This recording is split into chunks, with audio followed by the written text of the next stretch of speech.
স্বাগতম সবাইকে basic bank ম্যাথে। আজকে আমরা লেকচার 1-এ নাম্বার সম্পর্কিত বেসিক সম্পর্কে জানব।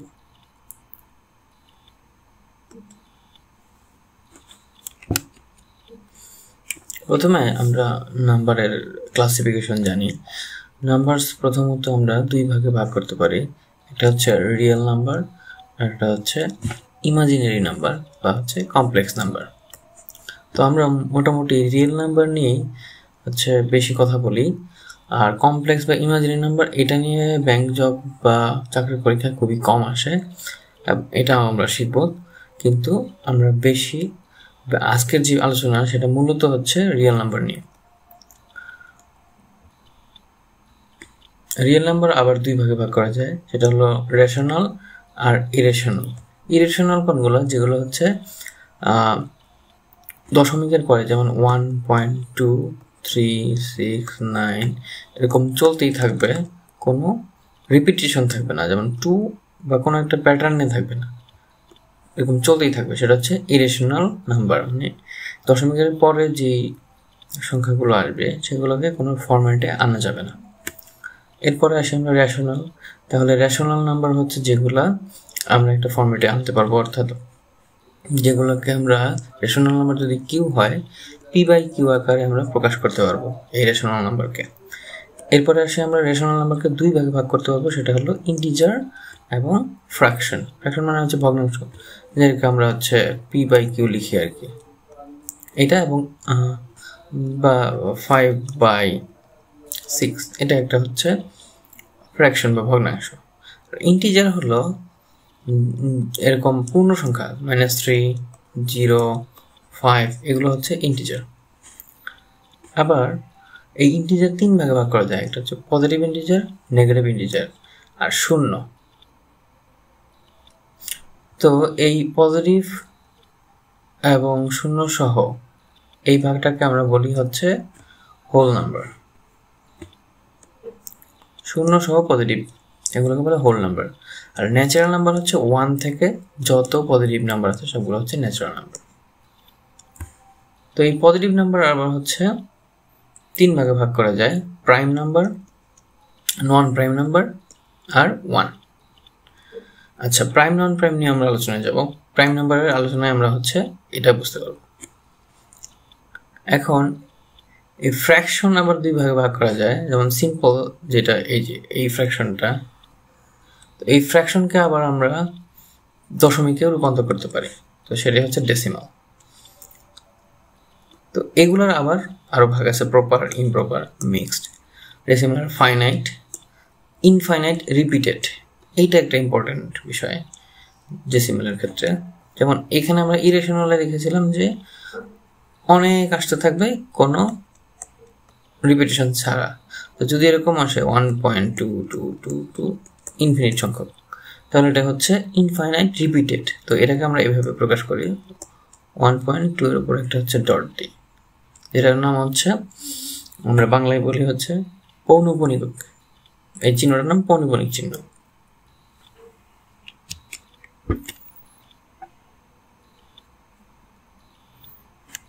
তো আমরা এই যে রিপিটিং যে ডেসিমাল নাম্বারটা সেটাকে যদি কনভার্ট করতে চাই তাহলে কিভাবে করব? যেমন এইটা আছে 45.2346, 2 এর উপরে একটা পৌনঃপুনিক চিহ্ন, 6 এর উপরে। তো দুইটা পৌনঃপুনিকের মাঝে যতগুলো থাকে এগুলোকেও পৌনঃপুনিক ধরে নেওয়া হয়। এটা যদি আমরা কনভার্ট করতে চাই তাহলে এটা এরকম আসবে, পুরোটাকে লিখতে হবে দশমিক ছাড়া, লিখলাম। এরপরে যে কয়টা পৌনঃপুনিক আছে সে কয়টা 9 দিতে হবে নিচে, এবং এই দশমিক এবং পৌনঃপুনিকের আগ পর্যন্ত যে কয়টা সংখ্যা আছে সে কয়টা শূন্য হবে, আর উপরে পৌনঃপুনিক বাদে যতগুলো সংখ্যা আছে সবগুলো বিয়োগ করে দিতে হবে, 4, 5, 2। এটা করলে যেই ভগ্নাংশটা আসবে সেটাই হচ্ছে এটার কনভার্সন। একইভাবে এখানে আমরা করতে পারি 3, 2, 5, 6, 7 -32, এখানে হবে 3টা 9, যে দশমিক এবং এই পৌনঃপুনিকের মাঝে কোনো সংখ্যা নেই তাহলে শূন্য আসবে না। এটার ক্ষেত্রে 2 9, এখানে যেহেতু পৌনঃপুনিকের আগে সংখ্যা আছে কিন্তু এটা 0 -0 করলে এটাই থাকবে। সো এখানে হবে 9 9 এবং দশমিক এবং পৌনঃপুনিক চিহ্নের মাঝে একটা সংখ্যা আছে তাহলে এটা হবে 0।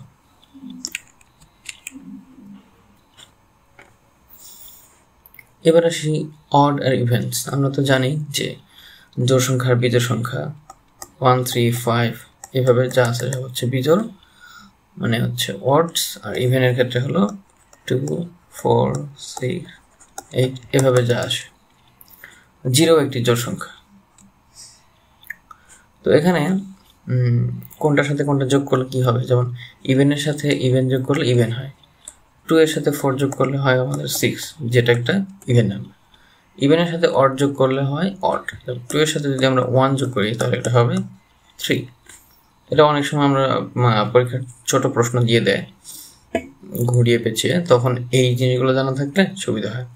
অড প্লাস ইভেন এটা হচ্ছে অড হবে, অড অড মিল আবার ইভেন হবে, যেমন 3 + 5 এটা 8 যা একটা ইভেন নাম্বার। তাহলে যদি সিমিলার দুইটা হয় তাহলে হয় ইভেন, আর দুইটা আলাদা যোগ হলে হয় অড। অড অড ইভেন মানে দুইটা যদি একই হয় তাহলে যোগ করলে ইভেন হয়।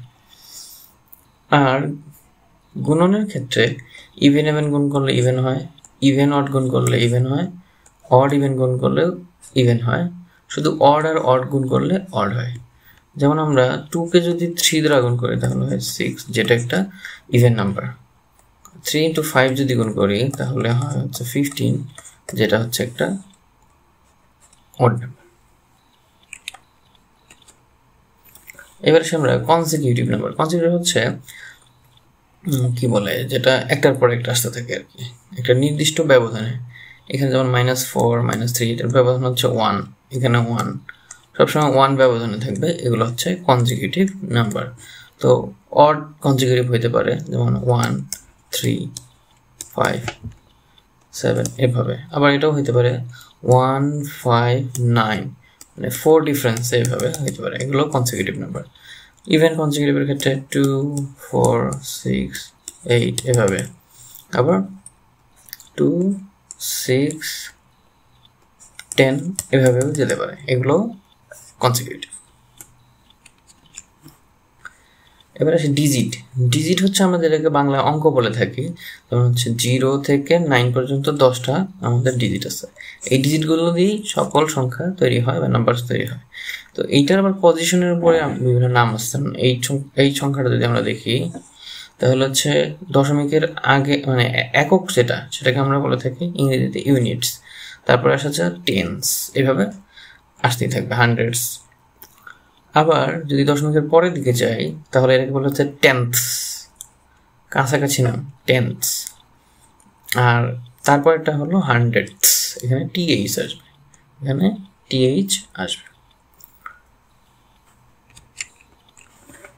এবার আমরা দেখি যে কত দ্বারা বিভাজ্য অনেক সময় থাকে, যে ডিভাইজিবল কিনা, কোনো একটা সংখ্যা 2 দ্বারা ডিভাইজিবল হবে কিনা সেটা আমরা খুব সহজেই ধরতে পারবো। শেষে যদি 0 থেকে 8 0 2 4 6 বা 8 এগুলো থাকে তাহলে সেটা সেই সংখ্যাটা যত বড়ই হোক না কেন সেটা 2 দ্বারা বিভাজ্য হবে। যেমন 4 6 9 2 0 এই সংখ্যাটা 2 দ্বারা বিভাজ্য হবে।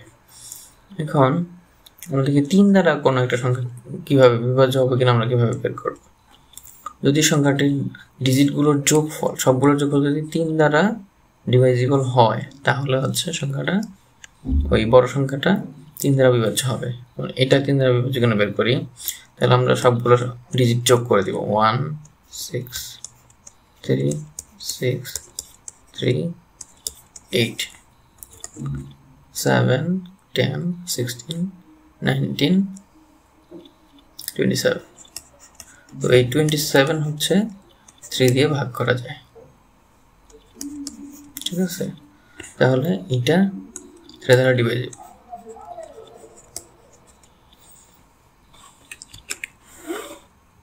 এখন 4 দ্বারা ডিভাইজেবল কিনা, যদি শেষ 2 ডিজিট দ্বারা গঠিত সংখ্যা 4 দ্বারা ভাগ করা যায় তাহলে হচ্ছে এটা 4 দ্বারা ডিভাইজেবল হবে। যেমন এই সংখ্যাটার ক্ষেত্রে শেষ 2 ডিজিট দ্বারা গঠিত যে অঙ্ক মানে 20, এটা যদি 4 দ্বারা ভাগ করা যায় তাহলে এই পুরোটা 4 দ্বারা ভাগ করা যাবে। 20 4 দ্বারা ভাগ করা যায়, সো এটা ডিভাইজেবল হবে। আর 5 এর ক্ষেত্রে খুবই সহজ, এটা আমরা অনেক আগে থেকেই জানি, যদি শেষে 5 বা 0 থাকে তাহলে সেটা 5 দ্বারা বিভাজ্য হবে। 6 দ্বারা ডিভাইজেবল কিনা, 6 এর ক্ষেত্রে আবার আমাদের দুইটা শর্ত থাকে, যে এটা 2 দ্বারা বিভাজ্য হইতে হবে এবং 3 দ্বারা বিভাজ্য হইতে হবে। তো এটার ক্ষেত্রে আমরা ওই দুইটা নিয়ম অ্যাপ্লাই করব, যে শেষে 0 2 2 4 6 8 এটা আছে কিনা, আচ্ছা এখানে 4 আছে, তার মানে এটা হচ্ছে 2 দ্বারা বিভাজ্য। এবং 3 দ্বারা বিভাজ্য কিনা, 3 দ্বারা বিভাজ্য বের করার জন্য আমাদের কি করতে হয়, সবগুলো অঙ্ক যোগ করতে হয়।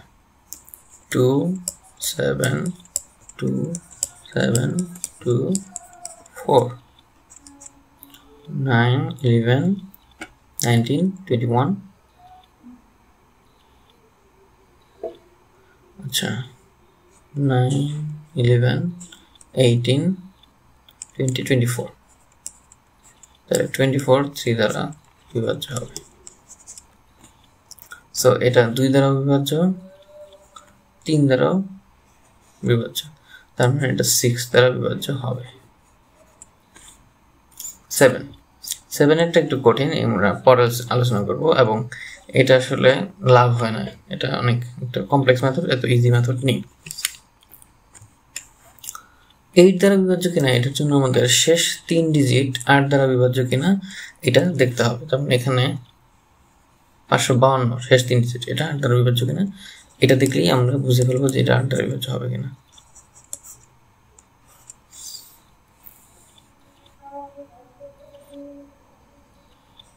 ছয় 8 48 8 9 72, তার মানে এটা 8 দ্বারা বিভাজ্য, এটা ডিভাইজেবল। 9 এটাও 3 এর একই নিয়মে ডিজিটগুলোর যোগফল যদি 9 দ্বারা বিভাজ্য হয় তাহলে এটা বিভাজ্য হবে। যেমন 4 + 0 + 9 + 0 + 5 18 18 9 দ্বারা ভাগ করা যাচ্ছে, সো এটা 9 দ্বারা বিভাজ্য হবে।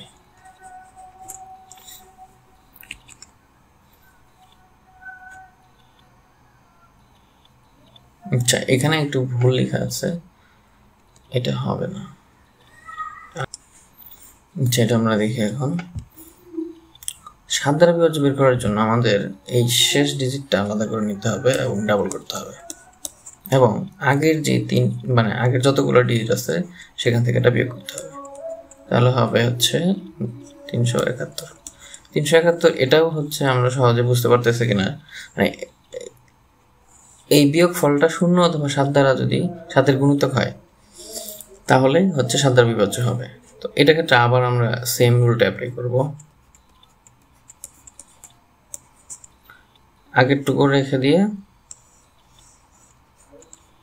শেষেরটার ডাবল, তাহলে এটা হবে হচ্ছে 35, যেটা 7 দ্বারা ভাগ যাচ্ছে, তার মানে এটা হচ্ছে 7 দ্বারা বিভাজ্য।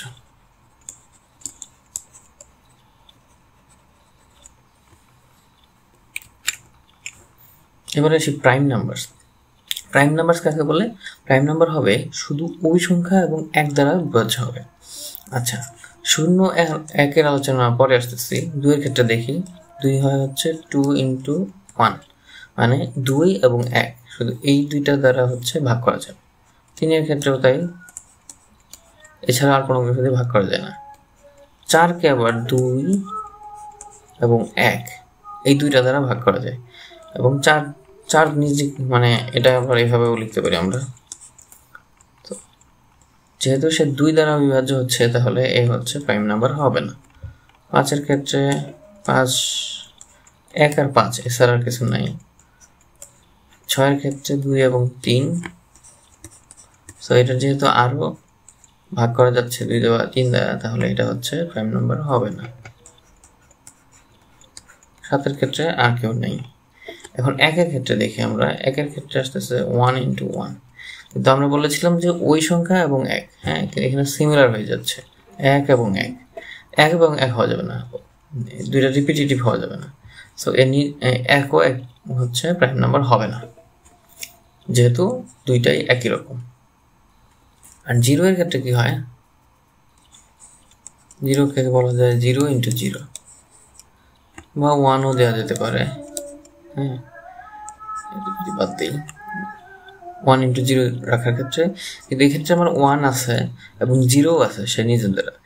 0 কি 0 দ্বারা ভাগ করা যায়? গুণ করে মিলানো যাচ্ছে, কিন্তু ভাগ করে এটা মিলা যাবে না, আনডিফাইন্ড। কোনো কিছু দিকেই 0 দ্বারা ভাগ করা যায় না। সো এইটাও হচ্ছে প্রাইম নাম্বার হবে না। 0 একটা নন প্রাইম জোড় সংখ্যা। এখানে আমরা প্রাইম নাম্বারের চার্ট দেখতে পাচ্ছি।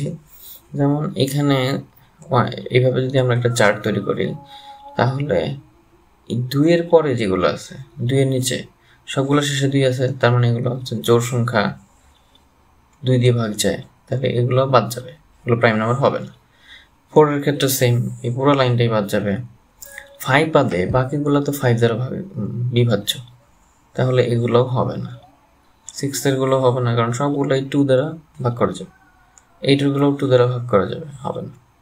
আর 0 থাকলে 5 অথবা 2 দ্বারা ভাগ করা যাবে, 10 দ্বারা ভাগ করা যাবে, তাহলে এগুলো হবে না। এখন বাকিগুলো থেকে বের করতে হবে কোনগুলোকে ভাগ করা যাবে। যেমন হচ্ছে 1 তো আমরা আগেই বাদ দিয়ে দিয়েছি, যে এটা প্রাইম নাম্বার হবে না। 2 কে করা যাচ্ছে না। তো এই যেগুলো আছে মোটামুটি একটু মুখস্থ রাখতে হবে যে কোনগুলো প্রাইম নাম্বার। এখানে মোটামুটি 1 থেকে 500 এর মাঝে যেগুলো প্রাইম নাম্বার সেগুলো দেওয়া আছে, এগুলো মনে রাখা কঠিন। 200 এর আগ পর্যন্ত যেগুলো, এগুলো মোটামুটি মনে রাখতে পারলে সুবিধা আর কি, নয়তো ভাগ করে করে দেখতে হয় যে ভাগ যাচ্ছে কিনা। মোটামুটি এই যে এগুলো 2, 3, 5, 7 এগুলো দিয়ে ভাগ করে দেখতে হবে যে ভাগ যাচ্ছে কিনা। তো এখানে আমরা দেখলাম যে 2 একমাত্র হচ্ছে জোড় প্রাইম নাম্বার, এই 2 ছাড়া আর কোনো জোড় প্রাইম নাম্বার নেই। আবার যেমন এখানে 17 আছে, আবার এখানে 71ও আছে, তাহলে 17 এবং 71, যেহেতু এই দুটোকে উল্টাইলে আরেকটা প্রাইম নাম্বার পাওয়া যাচ্ছে, এগুলোকে বলে হচ্ছে টুইস্ট প্রাইম নাম্বার। আর এইখানে 41 এর পর 42 বাদ দিয়ে 43, আবার 59 পর 60 বাদ দিয়ে 61, তো এগুলোকে বলা হচ্ছে টুইন।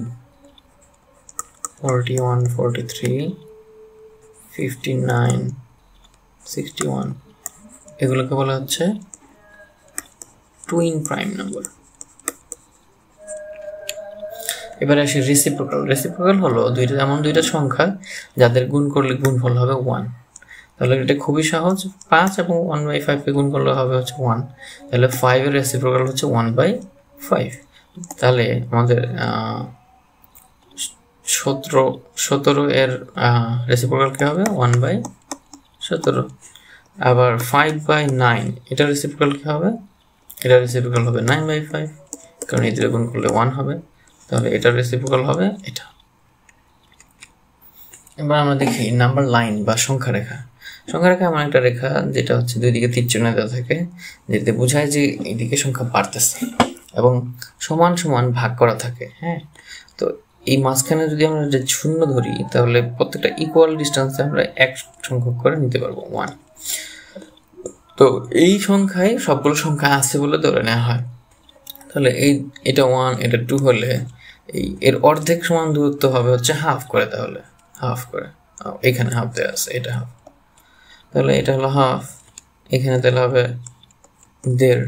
সিমিলারলি নেগেটিভের দিকে ওরকম এভাবে দেওয়া যায়। এই জায়গাটা হচ্ছে 2, তাহলে এখানে ভাগ ভাগ ভাগ ভাগ করে যদি এখানে হয়, তাহলে এখানে হয়তো -1.9 আসবে, এরকম আর কি। সকল এই 1 এবং -1 এবং -2 এর মাঝে সকল সংখ্যা এখানে মধ্যে প্লট করা যাবে বা স্থান দেওয়া যাবে আর কি।